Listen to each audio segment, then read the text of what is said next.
Welcome to Twice 5 Miles Radio, fertile ground for conversations worth listening to and remembering. I'm your host, James Nave, always airing first on WPVM-LP Asheville 103.7, streaming online, WPVMFM.org, the voice of Asheville, heard all over the world, and on other community radio stations like KCEI, Cultural Energy Radio, coming out of Taos, New Mexico.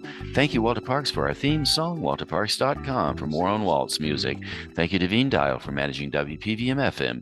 You can always reach me, Nave, at jamesnave.com. Nave is spelled Nave. And I'd like to remind you, we're sponsored by the Imaginative Storm Writing Project. If you would like to build your writing chops and find some great tips on how to do that, imaginativestorm.com. And today I am with a brand new guest. I've only met this woman once. Her name is Jessica Falcon, and I met her through Maya Toll at a reading at Malaprop's bookstore in Asheville, North Carolina. We were in the coffee shop area of Malaprop's and also in the performance area. So Maya was giving a reading and Jessica was there listening to Maya. Now, Jessica has been doing some interesting work with mysticism, exploring what it means to view the world from the point of view of a mystic and how we can all engage those kinds of sensibilities. She's coming from a tradition of other things. I'll let her tell that story. So, Jessica, welcome to Twice 5 Miles Radio.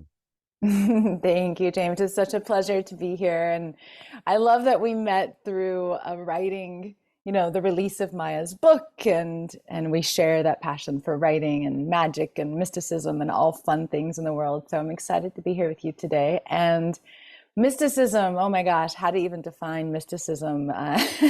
Well, it's interesting because I was sitting reading your website thinking, well, I'm going to talk to Jessica. I'd like to find out more about mysticism and where she's coming from. I went online and found a friend of mine quoted there, Mirabai Starr. She lives in Taos, and Mirabai wrote a book called Wild Mercy, Living the Fierce and Tender Wisdom of Women Mystics. And in this article, she says mysticism is transcending established belief systems, bypassing the intellect, and dissolving identification with ego self. So how about it? Tell us why you are engaged in this and build that out a bit with some of your backstory so we can know, how you entered this wandering journey of the mystic. The very first thing that comes to my mind is the Eye of Horus, which is our capacity to view the world through spiritual eyes, not the physical eyes. And the Eye of Horus is in ancient Egyptian mythology, the area of the third eye, which is between the eyebrows. And it's our mystical vision. It's our capacity to see beyond the illusion of form. It's our capacity to see the energy that lies within. It's our capacity to see the divine within. It's our capacity to see what our physical eyes cannot see and to live according to that truth. And so when we enter the mystical path, we're no longer limited to physical form. We're no longer limited to just the body. We are using the body as a vessel, as a conduit, as a portal to something greater. And it's almost like we begin to sense more with the body. It requires, I think, really using other senses rather than just the mind, which is why Mirabai's definition is very similar. It's like you're going beyond the mind, the rational mind, the logical mind, and you're sensing with something else. You're sensing with the body's capacity to feel. You're sensing energy. Maybe you see the energy. Maybe you feel the energy. Maybe you hear something. Maybe you're just attuning to the vibration or frequency of something else. And for me, the mystical path is living my life as the soul I am, living my life from this eternal perspective that I am divine, I am one with the divine, and therefore I can't just live life the way we're told to live it. There's way more than meets the eye on this planet and this world, on this earth. that we've only just begun to discover. And so I live according to that truth. I live based on my inner world that can access that truth in every single moment. One of the things that Mirabai mentioned in her definition that you just read is like transcending the beliefs that we've been told. Well, we've been told we're purely physical beings. We've been told that the earth is a place that is not sacred and holy. We have been told that the divine only exists outside of ourselves or outside of this planet. We have been told that we can't trust our bodies, that our bodies are sinful, that our bodies are corrupt. We've been told all of these beliefs that absolutely have to be transcended to enter the mystical path. So, this mystical path that we can enter, I'm wondering if we haven't already entered it. Did we start that way? And as we've grown from the child into the adult, all of this external material has been overlaid on our psyches. And I'm also wondering when we talk about our souls and our spirituality, our souls, are they individual or are they shared with all the souls of all of existence? And how do we distinguish that, or do we even bother? I love that question. So here's how I define a soul. I define the soul as the individuated aspect of the divine that we are. So my soul is unique to me. I am an individuated aspect of the divine, of God, source, universe, whatever terminology. I know terminology is really loaded, but whatever terminology you want to use, an individuated aspect of that. And therefore, I am my unique soul. And I am one with all souls. And I like to use it in terms of symbolism because symbolism bypasses the rational mind. Symbolism has been used for thousands and thousands of years that we know of, 10, 20,000 plus years of symbols that we've found in all these ancient cultures and civilizations that point to the capacity to really imbue the meaning of the symbol into our energy field, into our consciousness that doesn't require this rational understanding. And so if the listeners want to, they can always pick up a pen and paper and draw this because I can't show you necessarily. But if you draw one big circle and then another circle in the middle of that circle, that's how I look at the divine source. God is the small circle inside the big circle. And then it opens, it spreads, it grows, it expands. And then every dot that creates that second circle is a soul that has come separated from source and is its own unique dot that makes up that bigger circle. So we are an aspect of the divine because we've come from this small circle and we've separated and we've grown and we expanded and we are now our own, and yet we're still connected to the all because we come from that one point of light, energy, God, source. Every living thing and everything must be alive because it's made of atoms, has a soul essence to it. We, as human beings, as Mirabai said, dissolving identification with ego self. I wonder if we are the only creatures roaming around in this vast world who have to deal with the ego self.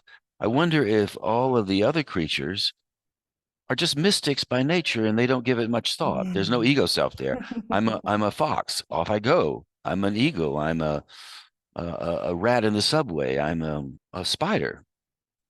What do you think about that ego self thing in relationship to other animals? I have no answer for that. I've never even thought of it till just now. It's a fascinating question. I haven't necessarily thought it in that particular way before either. I would say what comes to me is, so yes, the humans have the ego self, which I actually think is quite misunderstood. I don't necessarily think the ego self is all bad, or that we have to completely transcend the ego self in physical form. But that's a whole different conversation we could have if we want to go there. In terms of animals, I've actually had a lot of encounters with wild animals because I hike a lot, I'm outdoors a lot. I've had I've faced a mama bear within a few feet in front of me. I've been attacked by wild dogs. I've had, I can't tell you, even 11 snakes in the past 2 months have come across my path, including rattlesnakes. Like I've just had a lot of wild animal encounters. And so I have a really, it's an interesting view of, I have animals come to me regularly. I'm a bit of a shaman. I do a lot of shamanic type work, even though it's not the traditional shaman. And I'm very connected to that realm. And I will tell you that my encounter with the mama bear, I'm just going to tell the story because I think this will be a fascinating story for your listeners. Because I was hiking, there's actually in Asheville at the Craven Gap Trail, which is a pretty popular trail. And it was about a year and a half ago, nearly 2 years ago. And I was walking the trail, I was completely alone. There was no one else on the trail. And I was actually singing, I own my soul, like on the trail out loud, like I own my soul. I just had this moment of reclamation. And I'm singing this, I'm walking, I turn around, I'm walking back, I round the corner, and 10 feet in front of me on the trail is a gigantic mama bear and two cubs on the trail. So, well, instinct is different than consciousness. So instinct took over, even though my mind knows you're not supposed to run from a mama bear and all that. My body went into flight.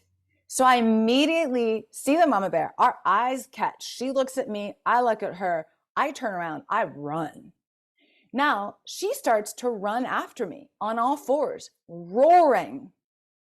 I'm running. My consciousness kicks in. I go, you're not supposed to run from a mama bear. Oh my God, you're supposed to turn around. You're supposed to face it. So I turn around. I stamp my feet down on the ground. I hold my fist out and I roar. The biggest roar you can imagine. Like I roared.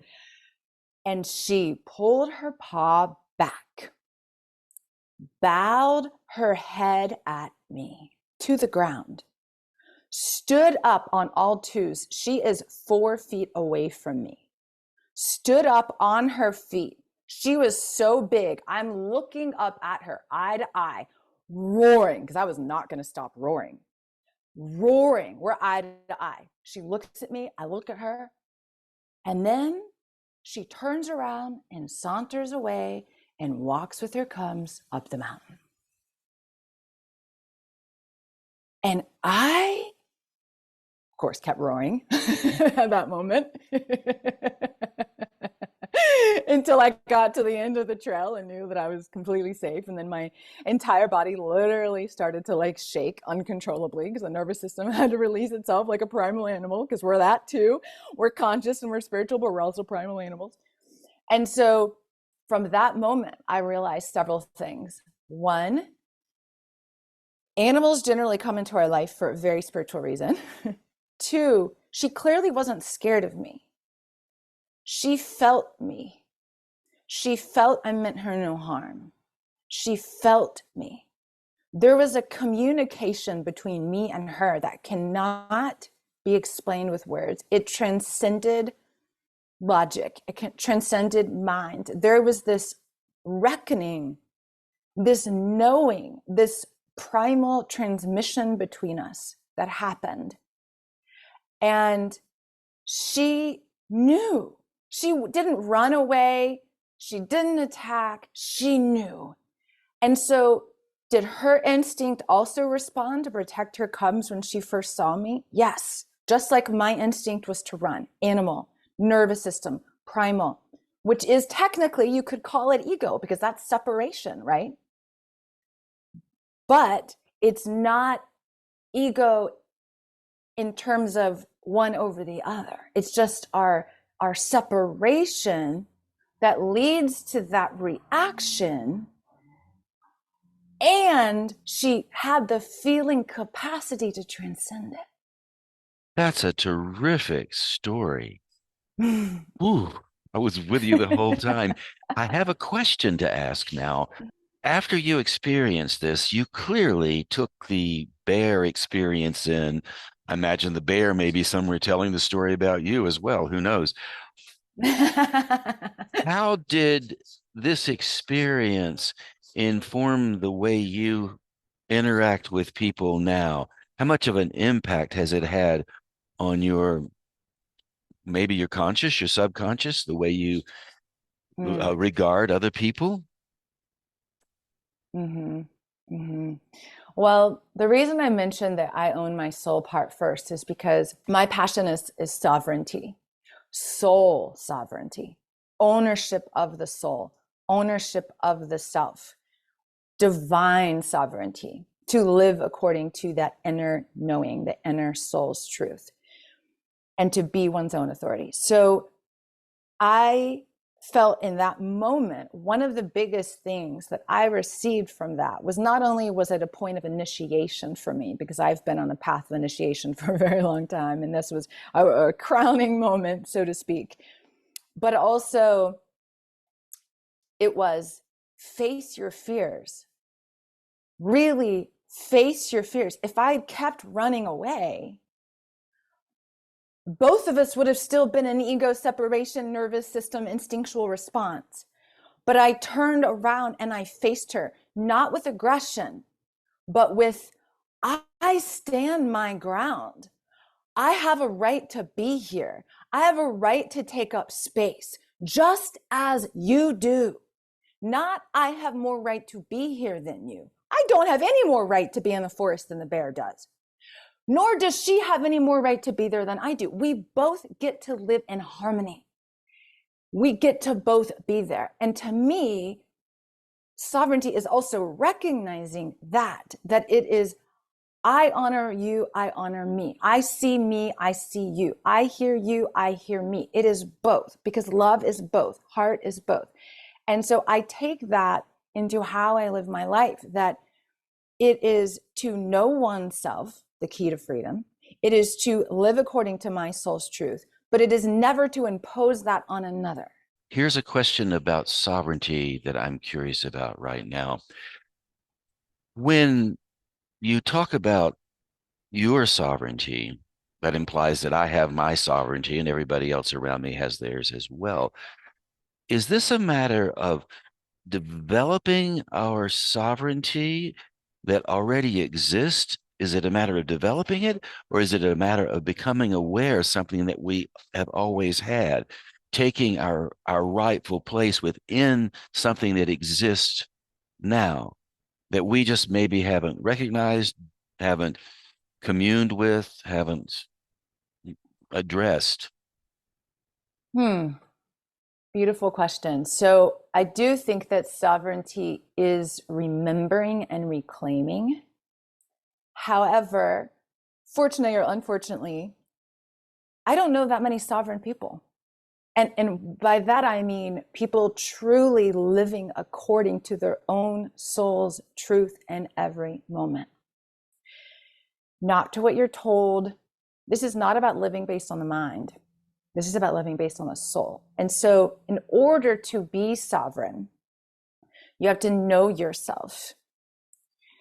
A lot of this is actually encoded in the story of Adam and Eve. It's a really fascinating story that I use a lot in my writing and in my speaking and everything, because to be sovereign is to know oneself, the forbidden fruit.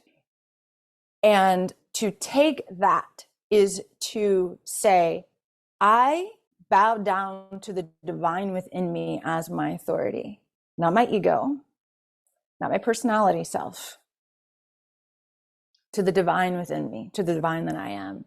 I know how, I learn how, and this is what I work with clients on, to access that truth in and through the body, which is a portal to the divine. It's a communication device of the soul. This is one of the things we've been separated from so long. And when you begin to know yourself, which is to access the wisdom of the body, to release what is not yours, all the truths we've ingested for thousands of years. I believe in past lives. You don't have to believe in past lives to get this, but all of these truths that we've ingested, we clear. We make room for the truth that rises within us, that is from our unique soul. And we then live according to that. when we do that, we have to face the fears. This goes back even to the bear story. We have to face the fears that tell us we're not worthy of that. Who am I? If I do this, I'll be punished. The fears of safety, security, survival. There are so many fears embedded in the story of Adam and Eve that we can really look at to uncover like what we have to face to reclaim our divine sovereignty.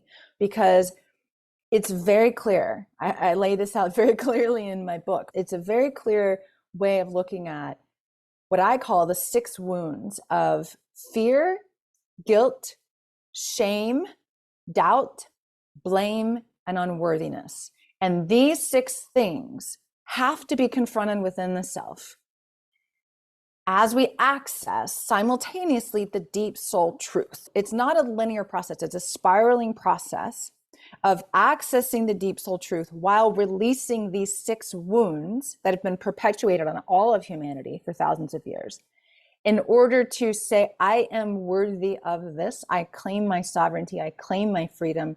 I will not let another be the authority over me, because I will not bow down to fear. I bow down to the divine that I am. And that is the key to experiencing that level of soul freedom. Sovereignty, as you have described it, is a state of being that seems to me rather desirable.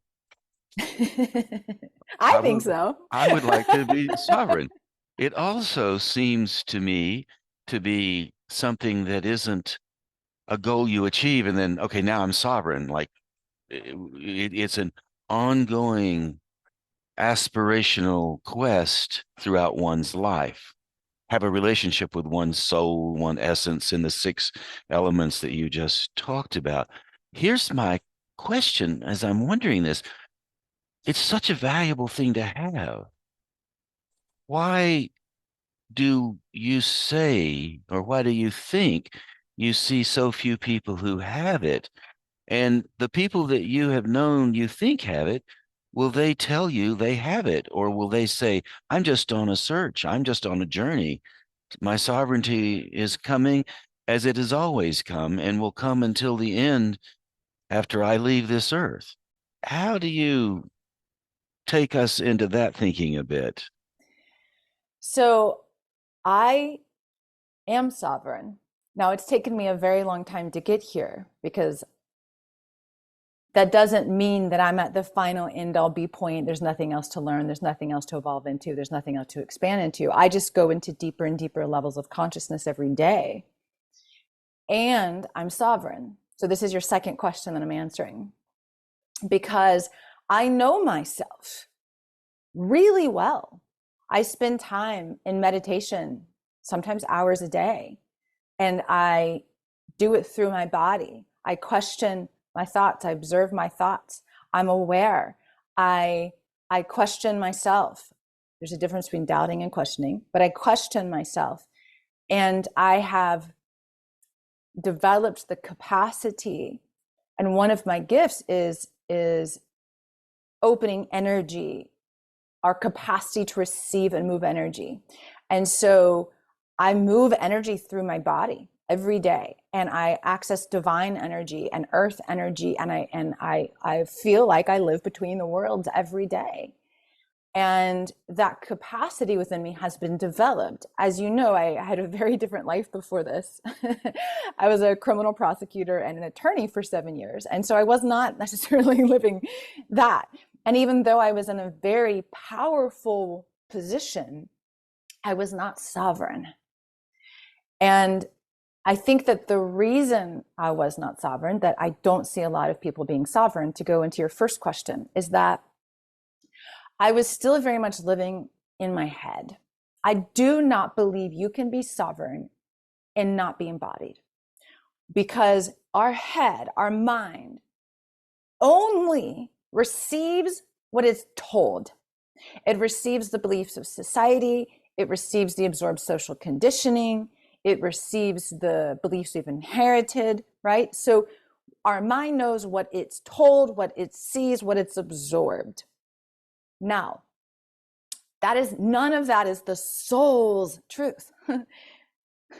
None of that is the soul's truth. I was full of intellectual knowledge. I'd read the books. I went to school for 7 years. I knew case law like the back of my hand. I was really successful as an attorney. I knew everything intellectually. I thrived off intellectual conversations. That is not soul. I was so disconnected from my body from the throat down. I didn't know how to access my soul's voice. I didn't know how to access my soul's truth. I didn't even really know how to feel at that point. Oh, I'm not angry. Oh, I don't feel that. I'm fine. I didn't know how to feel. I didn't know how to trust or connect to the wisdom of my body. I didn't know. I certainly didn't think that I was worthy of being divine. I didn't have that connection to that light, to my energy centers, to the earth. I was very disconnected from the earth. And I believe that in order to be sovereign, we have to learn how to go in and connect to the soul's truth in and through the body where it resides, because the body is energy in form. So it's not like the body is the source because it's the physical body. I know I'm not my body. It's the energy in the body between the contours of the skin that we're accessing, because I believe every single cell contains the divine.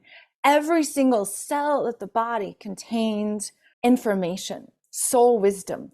And when we learn how to go into, to access this energy that forms the body, that is the energy of the soul. So when the soul, the individuated aspect of the divine, chooses to come into form, it takes on the body, but it's the energy of the soul that forms the body. Therefore, we can access the energy of the soul through the body because it is what has formed the body. And that's why it's a communication device. This very powerful experience of being sovereign that you have. As I'm listening to you, I'm wondering, well, am I sovereign? I don't know if I am or not. Maybe I am, maybe I'm not. Sort of rolling around, here in the coffee shop in Denver, Colorado.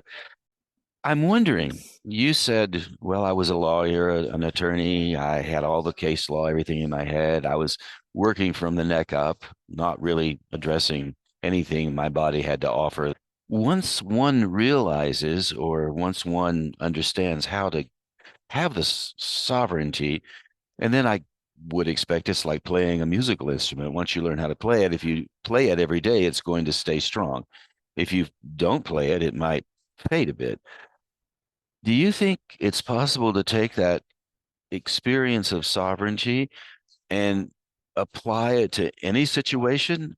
I'm not saying you would ever go back to the law, but could you come into a profession like the law and have the nurtured sovereignty be the primary power source for the work you do? And this could cut across the whole spectrum of jobs. So once we have it, can we retain it regardless of our circumstances? Mm, mm-hmm, mm-hmm. Yeah, I love the analogy of the musical instrument. Like you keep tuning it, right? And you keep playing it. And that is absolutely how we maintain our sovereignty because we learn the tools, we learn the codes, we access that, we open the energy channels, and then we know how to continue doing that because we've developed that relationship with our soul so that it's ever present, but we keep tuning it. We keep expanding that relationship. So to answer that question about the job, yes, if my soul wanted to be an attorney again, I could be an attorney and be in soul sovereignty from that perspective. However, my soul, that's not what my soul wants. So if I were to go against what my soul wants and do it out of my mind telling me I should, I would not be in my sovereignty. So then the next question follows, how can we, I'm saying we as all of us, especially those listening who maybe have considered this but haven't really given it too much thought, how do we trust what our souls say, especially if we haven't done as, say, much work as you have, and we're busy. We have to get the children to the soccer game. We're busy. We have to pay the bills. We have to do our lives. The whole world is out there, rambunctious as it is. informing us or disrupting us. How can one pause for a moment and hear that still small voice without having to go so deep into the work that you've done? Can that Mm-hmm. happen? Mm-hmm. So first I want to say, yes, it can. And at first I also want to say that part of the programming is we don't have enough time and we can't, and it takes a long time. That's part of the programming. That's part of the belief system that we've been fed. And part of sovereignty is recognizing I'm a creator. I choose how to spend my time. I choose based on my value system, based on my priorities. I am able to create that in a way that serves me. Now, I have chosen, because I am a soul embodiment guide, because of the type of work that I do with my clients, because I'm here to specifically channel these cosmic energies and bring them into form. I do need to and choose to spend more time than the average person accessing this and meditation.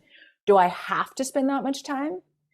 For my individual self, no, because I'm doing this for other people as well. Now, for an individual, this does still require time with self, because we cannot know the self if we don't spend time with the self. Now, most people just haven't made that a priority, right? Oh, this matters more. That's the conditioning. Oh, I have to. That's the conditioning. I should. That's the conditioning. I have no time. That's the conditioning. We can make up stories in our ego mind all we want about ways we can't do something. I decide I want to do something, I'm going to do it. I decide I can, I will.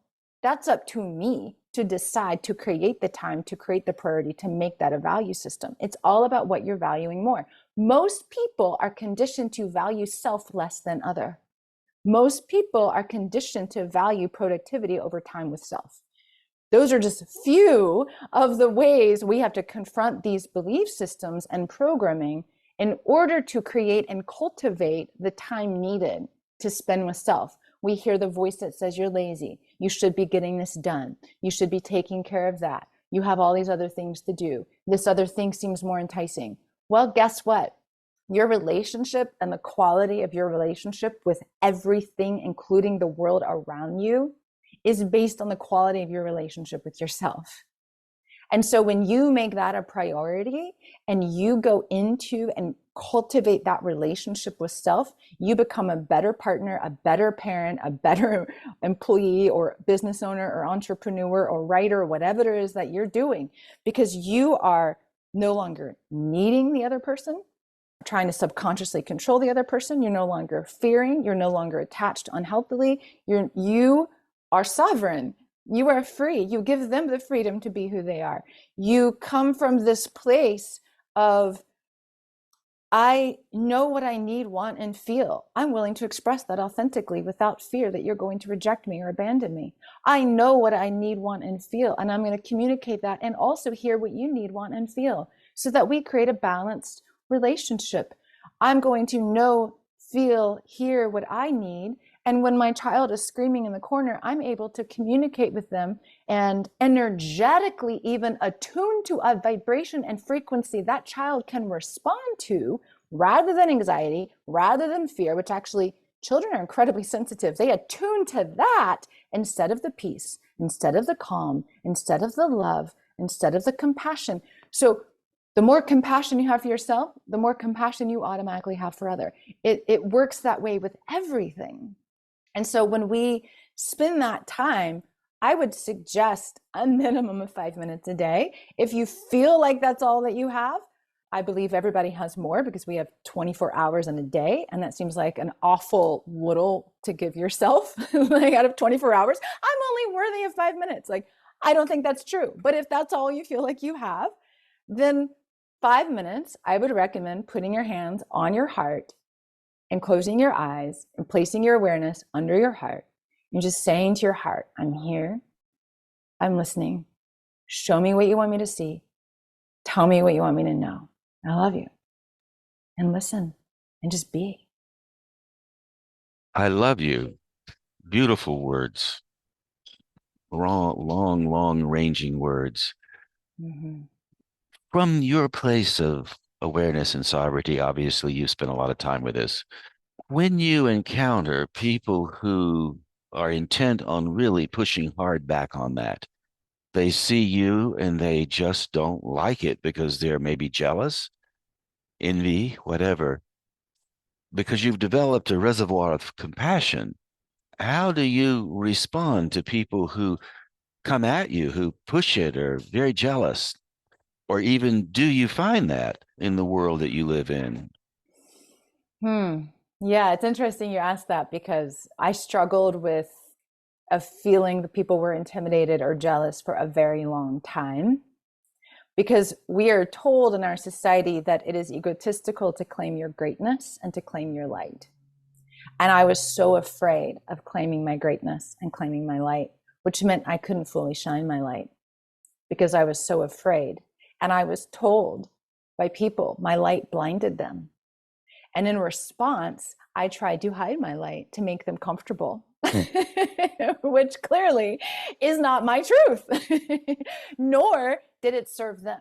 So in the moment, we think it's going to serve the other person if we hide our greatness, if we pretend we're not strong, if we pretend we're not that good, if we pretend we're not that smart. We think we're going to make the other person comfortable. And I used to be an expert at making everybody comfortable because deep down, when we're afraid of making other people uncomfortable, what are we really afraid of?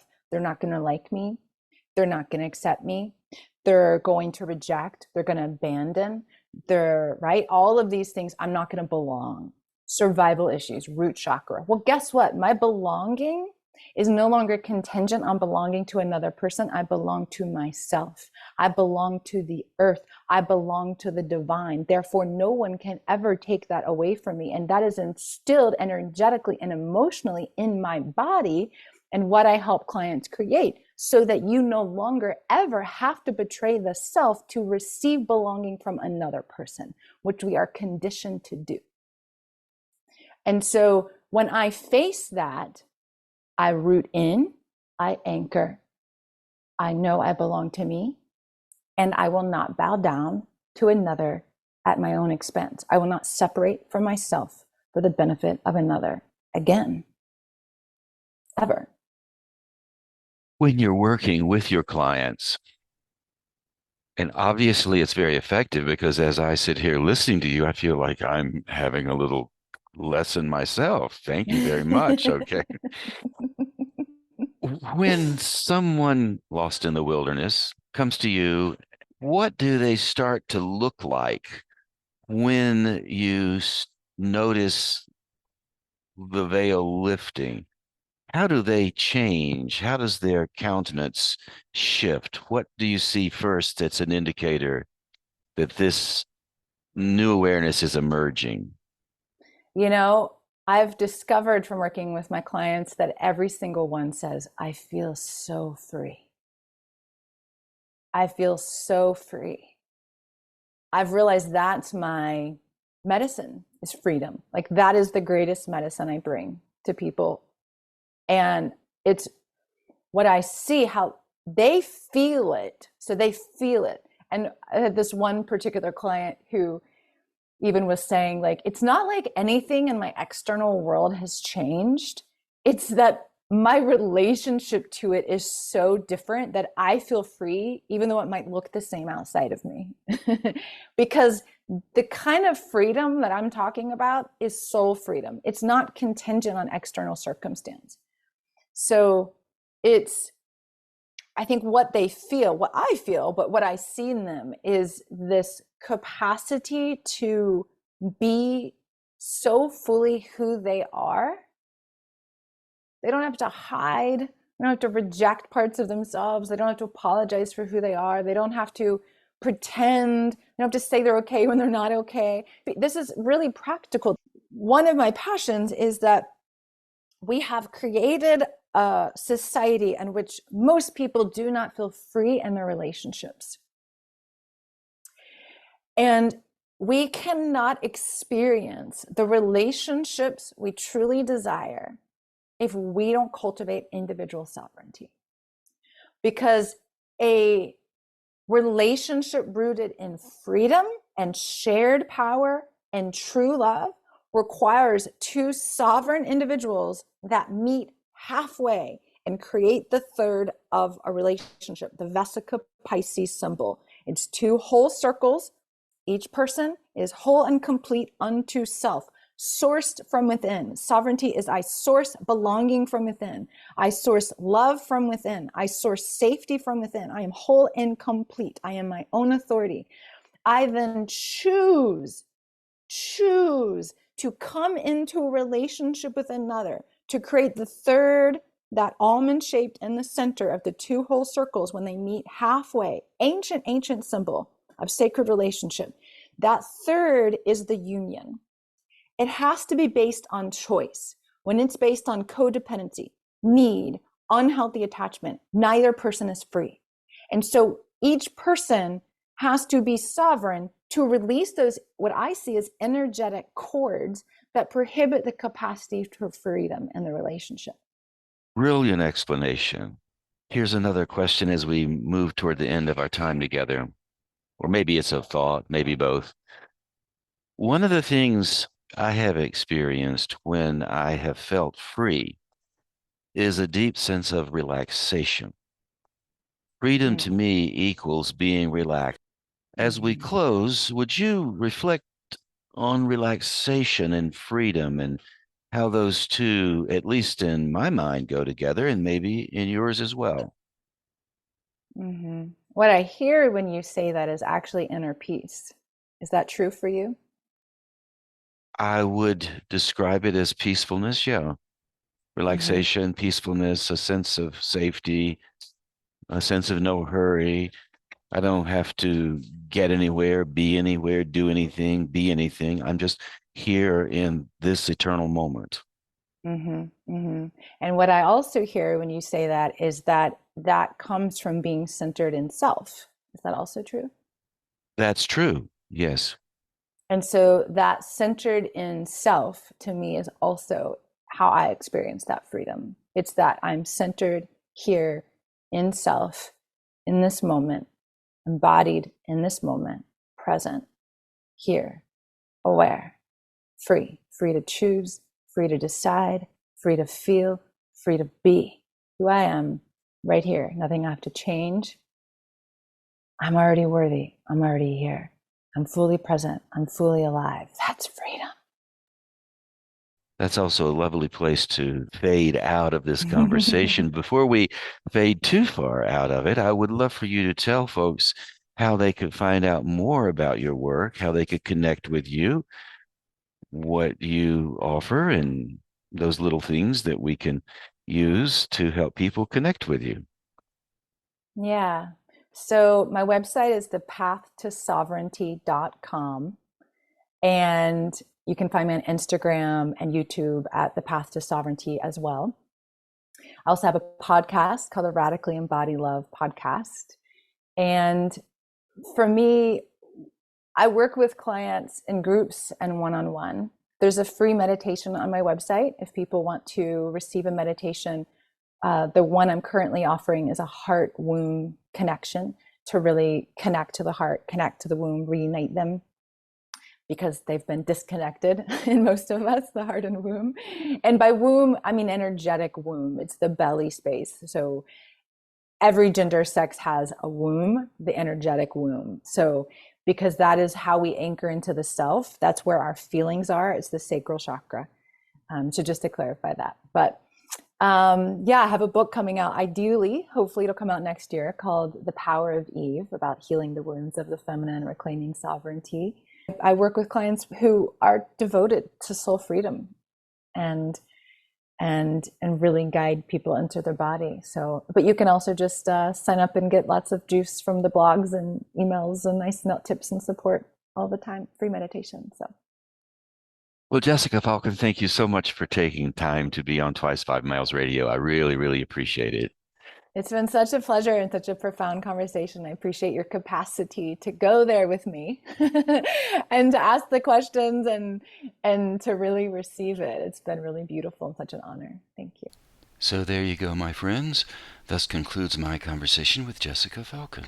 So as we move to the top of the hour in the last 10 minutes or so we have together, I'd like to reflect a little bit on what Jessica said about sovereignty and having a sense of self, a sense of belonging, a sense of place in the world, a sense of honesty. If you are not honest with yourself, how can you know who you are? And if you're drifting away from a sense of who you are, how can you know where you want to go?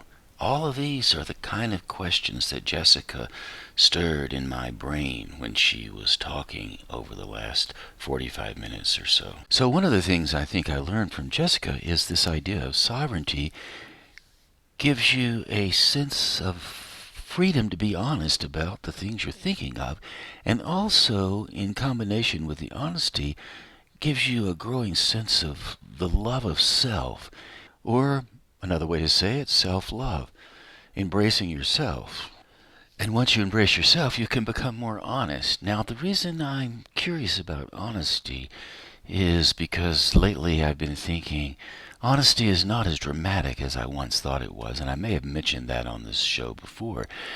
What I've discovered when one tries to be more honest, and I've been doing that lately, the effort to connect more honestly has a subtle and yet very powerful impact on the things that you write or say. For example, last week I was in Denver recording the audiobook for my new book, 100 Days, Poems After Cancer. And as I was sitting in the studio with Steve Rush, and because I've been thinking about honesty a lot, I was more relaxed. I didn't feel so rushed. I didn't feel the need to try to impress you. I felt more the need to just be with the material as I read it aloud. And because I was more relaxed, I connected more emotionally. Even though it was subtle, it seemed like it was more honest to me. I was also relaxed because Steve Rush is a professional sound person, and I wasn't worried about all the technical stuff. So, a combination of the two things allowed me to connect more. So here's a sample of one of the poems to give you an idea of what I mean. Maybe you can hear it. Anyway, we'll see. Here you go. 11. Splashing Rhythms. Although I walked easier and faster yesterday, I'm not interested in becoming an express train or Learjet. I like the slow pace of ambling along railroad tracks or paddling a canoe across a salt marsh. I want to take my time while I admire great blue herons gliding over brackish water, slow wing beats, sinuous necks, long sharp bills. I want to pop my paddle on the surface and make rhythms, like the djembe rhythms the rainbow tribes make, their shadows spinning around and around until their toes tell a deeper story than their tongues could ever say. Skin is their currency, night is their day, smoke is their language. When the noon train whistled up the valley, I thought, good things happen when you give yourself over to the tracks. I'll bet I'm not the only one who likes to walk the rails. Here's your question. Describe a time when you gave yourself over to what you wanted to do. Are you pleased, or do you regret your decision? So there's an example of one of the poems that I recorded of the 100. So we did spend a lot of time working on it. I certainly felt more connected when I was reading the poem, so if that's the case, connection, I do believe, equals a deeper honesty. So there you go, my little experiment. You be the judge. So Jessica did lift up the idea that sovereignty has a lot to do with self-love, the bigger kind of love, if you know what I mean. And so on that note, I would like to offer a song I've played before here. I think I've done it 2 or 3 times. It's by Big John Scherer. I love Big John's interpretation of this song, which he titles Nature Boy, Nature Girl. And it's all about love. And I would just like to play it now because I like it and I think you will too. And I think it's on the subject of sovereignty and loving oneself and having some love for those around us. So here you go, Big John Scherer giving us his version of Nature Boy, Nature Girl.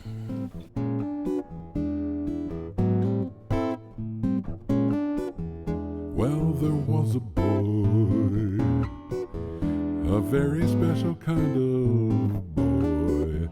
He wandered very far, over land and sea. He was a little shy and sad of eye, but very wise was he. And then one day he happened to pass my way. We talked of many things, golden kings. Then he said to me, the greatest thing you ever learn is to love and be loved in return. And then there was a girl, a very special kind of girl. She wandered very far,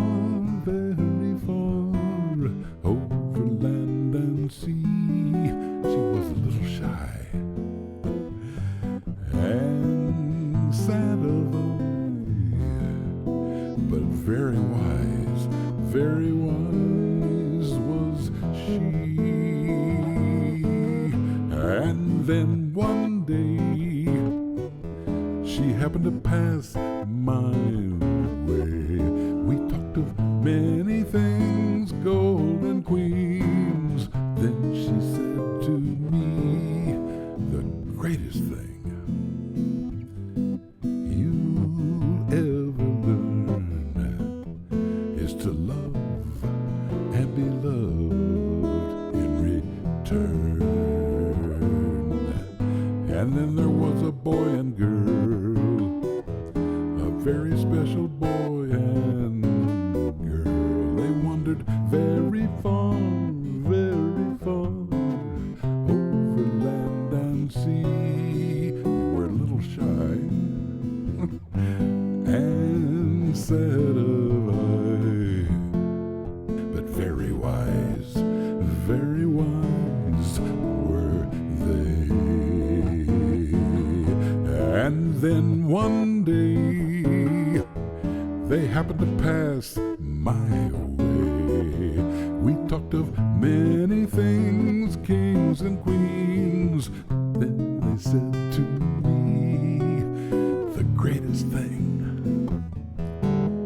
you'll ever learn is to love and be loved, and to love and to be loved in return.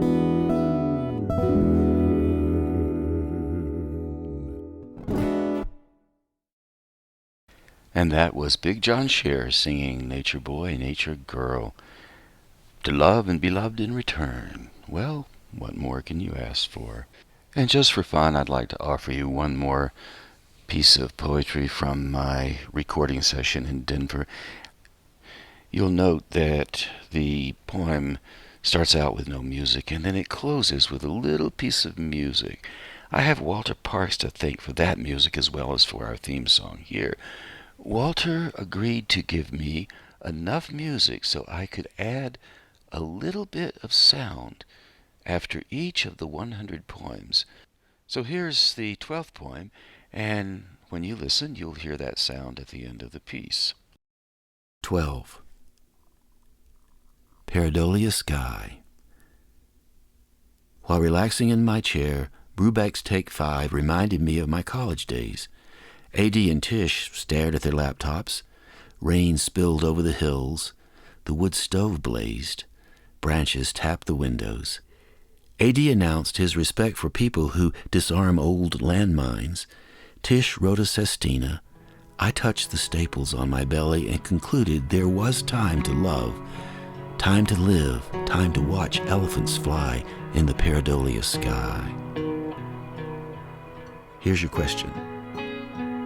Pareidolia is when you perceive an image in a random visual pattern, like a cloud that looks like an elephant. What specific images have you noticed in random places? And there you go, the 12th poem in my series of 100 poems, which brings us to the end of our time together. Thank you so much for listening to Twice 5 Miles Radio. I really do appreciate it. We're always airing first on WPVMLP Asheville 103.7 and streaming online, WPVMFM.org, the voice of Asheville heard all over the world, and on other community radio stations like KCEI, Cultural Energy Radio out of Taos, New Mexico.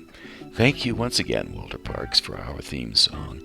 Thank you to Devine Dial for managing WPVM-FM. I really do appreciate it. If you would like to reach out to me, Nave at jamesnave.com. Nave is spelled N-A-V-E.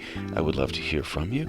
Also like to remind you that we're sponsored by the Imaginative Storm Writing Project. If you would like to improve your writing chops, you can go to imaginativestorm.com, and there you will find a whole lot of resources that will get you started on that page, imaginativestorm.com. And on that note, like I said, thanks again for spending a little time with me, and I hope you do come back sometime soon. Until then, maybe I'll catch you on that turnaround somewhere down the line.